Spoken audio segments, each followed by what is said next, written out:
ఎవరికి ఆకలేస్తే వారే తినాలి. నీకు ఆకలేస్తే నేను తింటే నీ ఆకలి తీరదు. నా ఆకలి తీరాలంటే నేను తినాలి, మీ ఆకలి తీరాలంటే మీరే తినాలి. అలాగే మేము ప్రార్థన చేస్తున్నాం, దేవునికి ప్రజలకి మధ్యవర్తిగా ఉండి ప్రార్థన చేస్తున్నాం. కానీ మీకు కూడా ఆసక్తి ఉండాలి. మీరు చేసే రోత పనుల వల్ల దేవుడి కార్యాలు జరగాలంటే సాధ్యం కాదు. ఎంత గొప్ప ప్రార్థనాపరులైనా ప్రార్థన చేసినా, ఎంత గొప్ప గొప్ప నాయకులు ప్రార్థన చేసినా, మీలో విశ్వాసం లేకపోతే, మీలో ఆ దరిద్రత, ఆ పాపిష్టి జీవితాన్ని విడిచిపెట్టుకొని దేవుని సన్నిధానానికి రాకపోతే దేవుడి కార్యాలు చేయడు. దేవుడి కార్యాలు చేయాలని అంటే తప్పనిసరిగా నువ్వు, అందుకే యెహెజ్కేలు భక్తుడితో అంటాడు, నరపుత్రుడా నువ్వు సరిగా నిలబడు, నా ఆత్మ నీలోకి వచ్చి నిలబడుతుందని.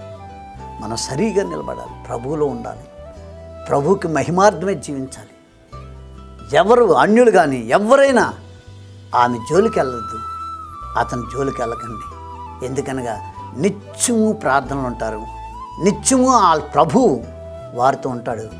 నువ్వు అనవసరంగా రాజకీయం వ్యక్తులు అండుంది, నా డబ్బు పలుకుబడి ఉంది, డబ్బు ఉంది, పలుకుబడి ఉందని విర్రవిగా ఆ వ్యక్తిని ఏదైనా చేస్తే, ఏదైనా అంటే తప్పనిసరిగా తిరిగి నీ తగిలి అనవసరంగా భూమి మీద నోకలు చెల్లిపోతాయి అంటారు. కారణం ఏంటి తెలుసా? ఆయన పరిశుద్ధుడైన దేవుడితో ఉంటాడు కాబట్టి.